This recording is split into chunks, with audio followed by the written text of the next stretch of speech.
स्वागत है आप सभी छात्रों का Subhash study centre YouTube channel पर। और आज के इस वीडियो में मैं लेकर के आ चुका हूं क्लास 10th के जितने भी छात्र 2023 की बोर्ड परीक्षा में हिंदी विषय में, जी हां, हिंदी विषय में 70 में से 70 नंबर लाना चाहते हैं तो आज के इस वीडियो को कंप्लीट देखिएगा, क्योंकि आज के इस वीडियो में मैं आपको बताने वाला हूं हिंदी विषय के सबसे महत्वपूर्ण 20 बहुविकल्पी प्रश्न। जी हां, जैसा कि मैंने आप सभी को बता दिया है कि 2023 की बोर्ड परीक्षा में 20 प्रश्न, प्रत्येक विषय में 20 प्रश्न बहुविकल्पी पूछे जाएंगे, ऑब्जेक्टिव पूछे जाएंगे, जिनका आपको आंसर कहां फिल करना होगा, OMR शीट में फिल करना होगा। और आपको चैनल की प्लेलिस्ट में वीडियो मिलेगी जिसमें मैंने आपको बताया है OMR शीट भरने का सही तरीका। और यदि आप देखना चाहते हो कि OMR शीट में इन 20 प्रश्नों का आंसर कैसे भरें, तो भी आपको चैनल की प्लेलिस्ट में वीडियो मिल जाएगा। आप देखिए उस वीडियो को और शेयर कर दीजिए अपने सभी तमाम मित्रों में। और साथ ही साथ आपको करना क्या है, चैनल को सब्सक्राइब कर लेना है और 2023 बोर्ड परीक्षा के लिए बेहतर तैयारी करना है। यहां पर आपको हिंदी विषय की तैयारी, सामाजिक विज्ञान, गृह विज्ञान और साथ ही साथ चित्रकला विषय की तैयारी कर सकते हो 2023 की बोर्ड परीक्षा के लिए। तो यहां पर मैं आपको बताने वाला हूं हिंदी विषय के सबसे महत्वपूर्ण प्रश्न। यहां पर पहला प्रश्न क्या है, जैसा कि आपको मैंने बताया कि 20 प्रश्न आएंगे बहुविकल्पी, जिनका आंसर OMR शीट में फिल करना होगा। पहला प्रश्न कह रहा है क्या, निम्नलिखित कथनों में से कोई एक कथन सही है, उसे पहचान कर लिखिए। तो कथन पर आधारित एक प्रश्न 2023 की बोर्ड परीक्षा में पक्का आएगा, ये मानकर चलिए यह प्रश्न जरूर आएगा कथन पर आधारित। तो जो भी महत्वपूर्ण प्रश्न होंगे मैं सभी से रिलेटेड वीडियो आप सभी को प्रोवाइड करा रहा हूं। और आपको साथ ही साथ करना है क्या, अपनी नोट्स भी बनाते रहना है। इन सभी प्रश्नों को आप जरूर नोट करते रहें। इन सभी प्रश्नों को यदि आप तैयार कर लेते हो तो आपके 70 में 70 अंक आना बिल्कुल तय है। तो यहां पर पहला प्रश्न का पहला विकल्प क्या है, यानी पहला कथन क्या है, इंद्रजाल जयशंकर प्रसाद का प्रसिद्ध उपन्यास है। दूसरा कथन है त्रिवेणी रामचंद्र शुक्ल की कहानी संग्रह है। तीसरा कथन है शिक्षा और संस्कृति डॉक्टर राजेंद्र प्रसाद की रचना है। और चौथा कथन है अजंता डॉक्टर भगवत शरण उपाध्याय का नाटक है। तो यहां पर 4 कथन दिए गए हैं और चारों कथन में से, यानी जो 4 कथन है यहां पर, इनमें से कौन सा सही है, जो भी सही होगा उसी के आधार पर आपको गोला काला करना होगा OMR शीट में। तो यहां पर आप ध्यान दीजिएगा कि इस प्रश्न का उत्तर क्या हो जाएगा, इंद्रजाल जयशंकर प्रसाद का प्रसिद्ध उपन्यास है, यह कथन गलत है। दूसरा है त्रिवेणी रामचंद्र शुक्ल की कहानी है, यह भी गलत है। चौथा है यहां पर अजंता डॉक्टर भगवत शरण उपाध्याय का नाटक है, यह भी गलत है। तो सही कौन सा है, शिक्षा और संस्कृति डॉक्टर राजेंद्र प्रसाद की रचना है। किसकी रचना है, शिक्षा और संस्कृति डॉक्टर राजेंद्र प्रसाद जी की रचना है। आप ध्यान दीजिएगा इस तरीके के जो कथन आएंगे सभी से रिलेटेड मैं आपको वीडियो प्रोवाइड करा दूंगा, यानी जो कथन आधारित प्रश्न होंगे उनसे रिलेटेड मैं आपको वीडियो जरूर प्रोवाइड कराऊंगा। आप कमेंट जरूर कीजिएगा। इसके बाद अगला प्रश्न कह रहा है दूसरा कि बर्फ की गुड़िया। और ये सभी प्रश्न आपकी बोर्ड परीक्षा 2023 के लिए सबसे ज्यादा महत्वपूर्ण हैं। आप इन प्रश्नों का आंसर जरूर लिख लें और इनसे संबंधित जो भी मैं आपको अन्य प्रश्न बताऊं, उत्तर बताऊं प्रश्न का, उसे भी आप नोट करते जाएं। तो यहां पर अगला प्रश्न कह रहा है क्या, कि बर्फ की गुड़िया के रचनाकार हैं। पहला विकल्प है पद्मलाल पुन्नालाल बख्शी। दूसरा विकल्प है रामधारी सिंह दिनकर, तीसरा विकल्प है आचार्य रामचंद्र शुक्ल। तो इसमें से राइट आंसर कौन सा है? इसमें से राइट आंसर है बर्फ की गुड़िया के रचनाकार कौन है? जयप्रकाश भारती जी हैं। आप ध्यान दीजिएगा, यहां पर दूसरा वाला विकल्प सही है। और यदि प्रश्न आता है कि बर्फ की गुड़िया किस विधा की रचना है, तो उत्तर क्या हो जाएगा कि बर्फ की गुड़िया बाल साहित्य है। क्या है?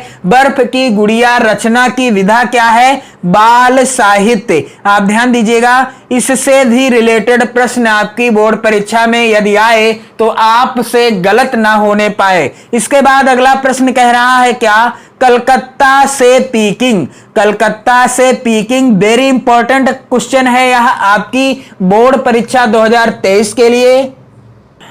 क्या कह रहा है प्रश्न कि कलकत्ता से पीकिंग किस विधा की रचना है? पहला विकल्प है यात्रा वृतांत, दूसरा विकल्प है रिपोर्टाज, तीसरा विकल्प है संस्मरण और चौथा विकल्प क्या है? कहानी। तो कलकत्ता से पीकिंग, यहां से आप रचना से ही जान पाएंगे, यानी रचना से ही स्पष्ट है कि दी गई रचना का जो नाम है यह ऐसे ही प्रतीत हो रहा है कि यह यात्रा वृतांत ही है। क्यों? क्योंकि कलकत्ता से पीकिंग यानी कलकत्ता से चलकर पीकिंग तक, यानी इसमें किसका वर्णन है? यानी यह जो रचना है इसकी विधा क्या है? यात्रा वृतांत है। और यह किसकी रचना है? यदि प्रश्न आ जाता है कि कलकत्ता से पीकिंग किसकी रचना है, तो उत्तर क्या हो जाएगा? कलकत्ता से पीकिंग भगवत शरण उपाध्याय। आप ध्यान दीजिएगा, आप कहीं पर नोट कर लीजिएगा, भगवत शरण उपाध्याय जी की रचना है। किसकी? भगवत शरण उपाध्याय जी की रचना है। कौन सी? कलकत्ता से पीकिंग। और इस रचना की विधा क्या है? यात्रा वृतांत। इसके बाद प्रश्न संख्या 4 कह रहा है क्या? वेरी वेरी इंपॉर्टेंट क्वेश्चन है आपकी बोर्ड परीक्षा 2023 के लिए। खादी का अर्थशास्त्र के रचनाकार हैं। पहला विकल्प क्या है? डॉक्टर राजेंद्र प्रसाद, दूसरा विकल्प है भगवत शरण उपाध्याय, तीसरा विकल्प है आचार्य रामचंद्र शुक्ल और चौथा विकल्प है यहां पर जयशंकर प्रसाद। और जयशंकर प्रसाद जी को छायावादी युग का प्रणेता कहा जाता है। यदि प्रश्न आ जाए कि छायावादी युग का प्रणेता या निर्माता किसे कहा जाता है, तो उत्तर क्या होगा? जयशंकर प्रसाद जी को। यहां पर प्रश्न का आंसर क्या है? खादी का अर्थशास्त्र के रचनाकार कौन है? इसका राइट आंसर क्या है? डॉक्टर राजेंद्र प्रसाद। और मैं आपको जानकारी देना चाहूंगा कि आपको चैनल की प्लेलिस्ट में मैंने आचार्य रामचंद्र शुक्ल जी का, जयशंकर प्रसाद जी का, भगवत शरण उपाध्याय जी का और डॉक्टर राजेंद्र प्रसाद जी का चारों ही लेखकों का जीवन परिचय प्रोवाइड करा दिया है वीडियो के माध्यम से। आप देख लीजिए, बिल्कुल आसान शब्दों में बताया है इन चारों लेखकों का जीवन परिचय और इनसे संबंधित रचना के बारे में। आप सभी वीडियो देखिए और जीवन परिचय नोट कर लीजिए, क्योंकि चारों ही लेखक वेरी इंपॉर्टेंट हैं। और साथ ही आप क्या करेंगे? वीडियो को शेयर भी कर दीजिएगा। अगला प्रश्न कह रहा है क्या? कि कामायनी महाकाव्य के रचयिता हैं। कामायनी महाकाव्य के रचयिता कौन है? पहला विकल्प है सुमित्रा नंदन पंत, दूसरा विकल्प है निराला अर्थात सूर्यकांत त्रिपाठी निराला, तीसरा विकल्प है जयशंकर प्रसाद और चौथा क्या है? धर्मवीर भारती। तो कामायनी महाकाव्य के रचयिता कौन है? जयशंकर प्रसाद जी हैं। और यदि प्रश्न आता है कि कामायनी महाकाव्य की रचना विधा क्या है, यानी प्रश्न आता है कि कामायनी जो रचना है इसकी विधा क्या है, तो यह क्या है? महाकाव्य है। आपसे कोई भी प्रश्न गलत नहीं होगा यदि आप चैनल के साथ जुड़े रहेंगे और इन सभी प्रश्नों का आंसर आप अपनी नोट्स पर लिखते जाएंगे। प्रश्न संख्या 6 कह रहा है क्या? अनामिका के रचयिता हैं। अनामिका रचना के रचनाकार कौन है? पहला विकल्प है महादेवी वर्मा, दूसरा विकल्प है सुमित्रा नंदन पंत, तीसरा विकल्प है निराला अर्थात सूर्यकांत त्रिपाठी निराला और चौथा विकल्प है अज्ञे यानी सच्चिदानंद हीरानंद वात्स्यायन अज्ञे जी। तो राइट आंसर क्या हो जाएगा कि अनामिका जो है रचना, इसके रचनाकार कौन है, लेखक कौन है या रचयिता कौन है? राइट आंसर क्या हो जाएगा? सूर्यकांत त्रिपाठी निराला जी। तीसरा वाला विकल्प सही है। प्रश्न संख्या 7 कह रहा है कि निम्नलिखित में से प्रयोगवादी कवि कौन है? पहला विकल्प है महाकवि भूषण, दूसरा विकल्प है बिहारी लाल, तीसरा विकल्प है सुमित्रा नंदन पंत और चौथा विकल्प है अज्ञे जी। तो राइट आंसर क्या हो जाएगा कि दिए गए विकल्पों में से प्रयोगवादी कवि कौन है? अज्ञे जी यानी सच्चिदानंद हीरानंद वात्स्यायन अज्ञे जी प्रयोगवादी युग के प्रमुख कवि हैं। यानी अगला प्रश्न कह रहा है क्या कि प्रजाहितैषी समाचार पत्र निकालने वाले हिंदी सेवी थे। यानी प्रजाहितैषी जो समाचार पत्र निकाला गया था उसको निकालने वाले हिंदी सेवी कौन थे? यहां पर पहला विकल्प है राजा शिव प्रसाद सितारे हिंद, दूसरा विकल्प है राधा चरण गोस्वामी, तीसरा विकल्प है राजा लक्ष्मण सिंह और चौथा विकल्प है बद्री नारायण चौधरी प्रेम घन। तो प्रजाहितैषी समाचार पत्र निकालने वाले हिंदी सेवी कौन थे? इसका राइट आंसर क्या हो जाएगा? इसका राइट आंसर हो जाएगा राजा लक्ष्मण सिंह। यानी तीसरा वाला जो विकल्प है बिल्कुल सही है। यहां पर राजा लक्ष्मण सिंह जी प्रजाहितैषी समाचार पत्र निकालने वाले हिंदी सेवी थे। अगला है प्रश्न वेरी इंपॉर्टेंट। हे खग मृग हे मधुकर श्रेणी तुम देखी सीता मृग नयनी में कौन सा रस है? हे खग मृग हे मधुकर श्रेणी तुम देखी सीता मृग नयनी में कौन सा रस है? तो आपको यहां पर इस उदाहरण के द्वारा बताना है कि दिए गए उदाहरण में कौन सा रस है। और यदि प्रश्न आ जाता है कि रस जो भी रस हो उसका स्थायी भाव क्या है, तो आपको क्लियर पता होना चाहिए रस से संबंधित परिभाषा, उदाहरण और इनसे संबंधित उदाहरण अन्य भी आपको तैयार कर लेने हैं। क्योंकि कोई भी उदाहरण दिया होगा आपको पहचानना होगा कि दिए गए उदाहरण में कौन सा रस है। तो यहां पर कौन सा रस है? पहला विकल्प है हास्य, दूसरा विकल्प है करुण, तीसरा विकल्प है वीर रस और चौथा विकल्प है इनमें से कोई नहीं। तो हे खग मृग हे मधुकर श्रेणी तुम देखी सीता मृग नयनी, दिए गए उदाहरण में कौन सा रस है? दिए गए उदाहरण में करुण रस है। क्यों? क्योंकि जब सीता जी का हरण हो जाता है तो राम लक्ष्मण सीता जी की खोज में जंगल में भटकते रहते हैं और भगवान राम क्या कहते हैं? हे खग हे पक्षियों से पूछते हैं, मृगों से पूछते हैं और जो मधुकर हैं जीव जंतुओं से पूछते हैं, पेड़ों और लताओं से पूछते हैं कि क्या तुमने मेरी सीता को देखा है जिसके नेत्र किसके समान हैं? मृग के समान हैं। यानी जिसके नेत्र किसके समान हैं? मृग के समान हैं। तो बिल्कुल आसान मैंने इसकी व्याख्या भी आपको बता दी है और आपको स्पष्ट हो गया कि यहां पर कौन सा रस है? करुण हो गया रस। कौन सा? करुण रस है। अगला है वेरी इंपॉर्टेंट प्रश्न। जहां किसी एक वस्तु की किसी दूसरी प्रसिद्ध वस्तु से गुण धर्म और रूप के कारण समानता या तुलना की जाती है वहां कौन सा अलंकार होता है? पहला विकल्प है रूपक, दूसरा विकल्प है अनुप्रास, तीसरा विकल्प है उपमा और चौथा विकल्प क्या है? श्लेष।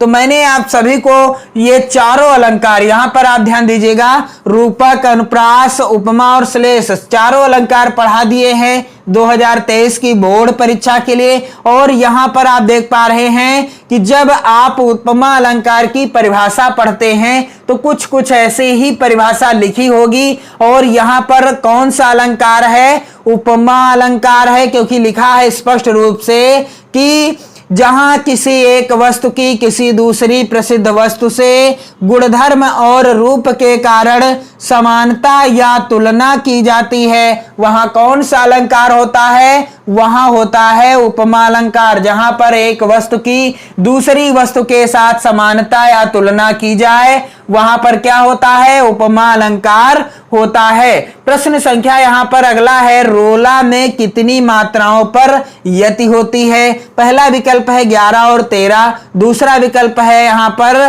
13 और 11, तीसरा विकल्प है यहां पर 12 और 10 और चौथा विकल्प है इनमें से कोई नहीं। तो राइट आंसर क्या हो जाएगा, रोला में कितनी मात्राओं पर यति होती है। इसका राइट आंसर क्या हो जाएगा, इसका राइट आंसर है 11 और 13 मात्राओं के बाद यति होती है रोला छंद में।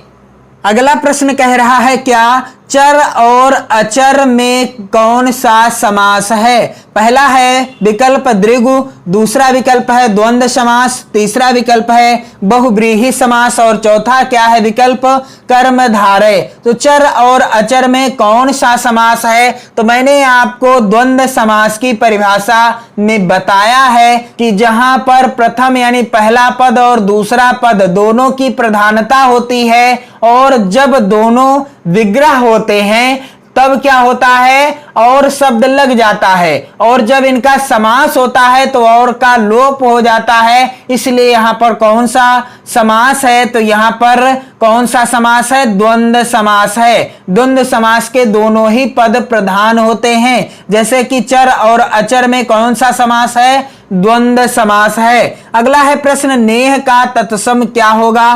पहला विकल्प है स्नेह, दूसरा विकल्प है प्रेम, तीसरा विकल्प है लगाव और चौथा विकल्प है इनमें से कोई नहीं। तो नेह का तत्सम रूप क्या होगा, इसका राइट आंसर क्या हो जाएगा, प्रश्न का राइट आंसर है स्नेह। नेह का तत्सम रूप क्या होगा, स्नेह हो जाएगा।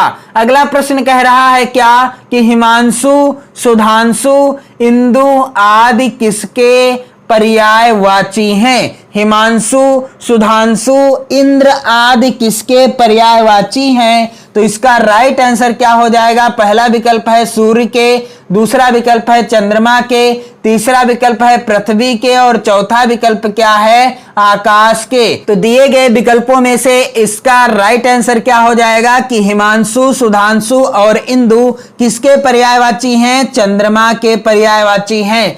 अगला प्रश्न संख्या 15 कह रहा है, क्या कि पुत्र का पर्यायवाची है। पहला है विकल्प सुत, दूसरा विकल्प है सुता, तीसरा विकल्प है तनया और चौथा विकल्प क्या है, आत्मजा। तो पुत्र का पर्यायवाची क्या हो जाएगा, दिए गए विकल्पों में से राइट आंसर क्या है, सुत, क्योंकि सुता, तनया और आत्मजा ये सभी क्या हैं, पुत्री के पर्यायवाची हैं। पुत्र का पर्यायवाची क्या है, सुत है। दिए गए विकल्प में पहला ही विकल्प सही है। अगला है प्रश्न, यहां पर प्रश्न संख्या 16 क्या कह रहा है, आधानता में कौन सी संधि है। पहला विकल्प है यड़ संधि, दूसरा विकल्प है गुण संधि, तीसरा विकल्प है वृद्धि और चौथा विकल्प है दीर्घ। तो आधानता में कौन सी संधि है, इसका राइट आंसर क्या हो जाएगा, यहां पर आप ध्यान दीजिएगा। इस प्रश्न का राइट आंसर हो जाएगा यहां पर पहला विकल्प है यड़, दूसरा है गुण संधि, तीसरा है वृद्धि और चौथा क्या है, दीर्घ। तो इनमें से कौन सा सही उत्तर है, इनमें से सही उत्तर क्या है, पहला ही विकल्प सही है। इसके बाद प्रश्न संख्या 17 कह रहा है कि प्रत्युपकारः में कौन सी संधि है। पहला विकल्प है गुण संधि, दूसरा विकल्प है यड़ संधि, तीसरा विकल्प है वृद्धि संधि और चौथा विकल्प है दीर्घ संधि। तो प्रत्युपकारः में कौन सी संधि है, इसका राइट आंसर क्या हो जाएगा, यहां पर आप ध्यान दीजिएगा। इसका राइट आंसर हो जाएगा प्रत्युपकारः में कौन सी संधि है, यहां पर इस प्रश्न का राइट आंसर है यड़ संधि। पहला जो ऑप्शन है यह नहीं सही है, यहां पर दूसरा ऑप्शन सही है। इसके बाद प्रश्न संख्या 18 कह रहा है, नदीसु किस विभक्ति एवं वचन का रूप है। पहला विकल्प है सप्तमी विभक्ति बहुवचन, दूसरा विकल्प है षष्ठी विभक्ति बहुवचन, तीसरा विकल्प है सप्तमी विभक्ति एक वचन और चौथा विकल्प है इनमें से कोई नहीं। तो नदीसु किस विभक्ति एवं वचन का रूप है, यहां पर आप ध्यान दीजिएगा। इसका राइट आंसर क्या हो जाएगा, इस प्रश्न का राइट आंसर है सप्तमी विभक्ति बहुवचन। पहला ही विकल्प क्या है, सही है।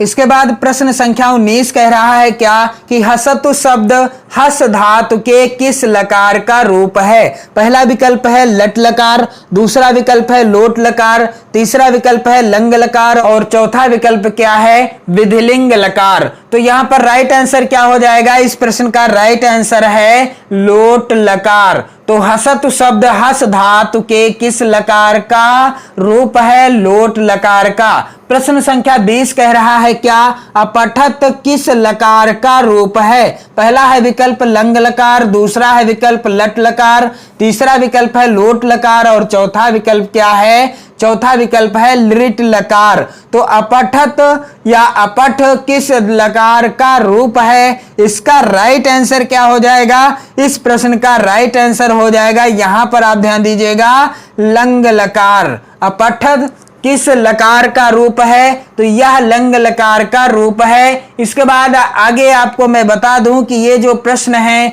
आपकी बोर्ड परीक्षा 2023 के लिए सबसे ज्यादा महत्वपूर्ण हैं। इन प्रश्नों को आप जरूर नोट डाउन कर लें, अपनी फेयर जरूर बनाते रहें। तो पढ़ते रहिए, मस्त रहिए, स्वस्थ रहिए। मैं मिलता हूं आपको अगली वीडियो में, तब तक के लिए जय हिंद।